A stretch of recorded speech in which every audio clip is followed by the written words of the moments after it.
Silniční konference je pro nás již tradičním eventem, co není za nás skvělé, je, že kombinuje jak tu odbornou část setkávání odborníků, řešení biznesu, obchodu, taky to, že se zde setkává mládež, nebo řekněme ta mladá nastupující generace, která je z našeho pohledu to vůbec nejdůležitější pro další rozvoj stavebního oboru.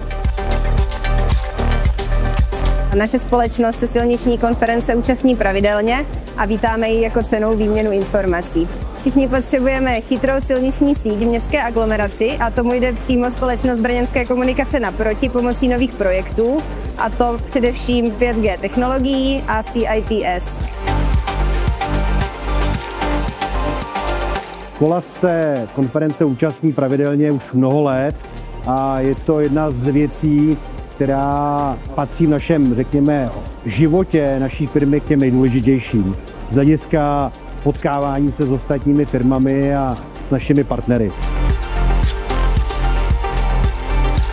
Naše společnost je hrdým partnerem této konference. Máme možnost se tady potkat se svými zákazníky, také s partnery, s kterými spolupracujeme.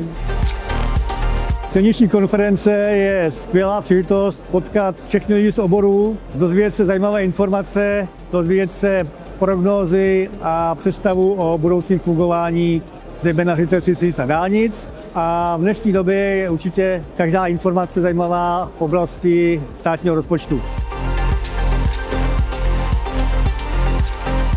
Pro nás jako pro jednu z největších projektních kanceláří na českém trhu se zaměřením na silniční stavby je účast na silniční konferenci zcela zásadní a musím říct, že jsme velmi rádi, že tu můžeme být a konference je organizována výborně.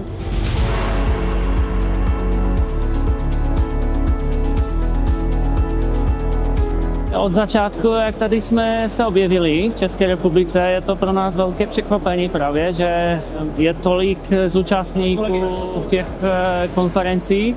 A tady určitě je nejvýznamnější silniční konference, které už zúčastníme od asi 3 let.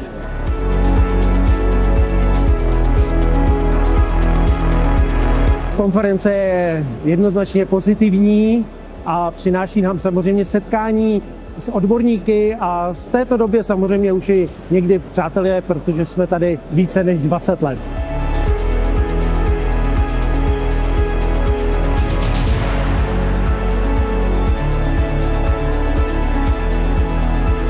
Nejpříjemnější věcem tak bylo přes 600 studentů střední školy, kteří navštívili studentské dopoledne. Jsme moc rádi, že 3 vysoké brněnské školy se aktivně zapojily do studentského dopoledne. Studenti vypadali spokojení, prošli si výstavu, potkali se s firmami, potkali se s vysokými školami. Ukázali jsme jim, že obor nabízí spoustu variant toho, co můžou dělat, jak se můžou dále profilovat. Druhým aspektem potom je částečná internacionalizace. Měli jsme poprvé plně tlumočené sekce, měli jsme plně tlumočenou plenární sekci, kde proběhla mezinárodní debata. Jaká byla letošní silniční konference?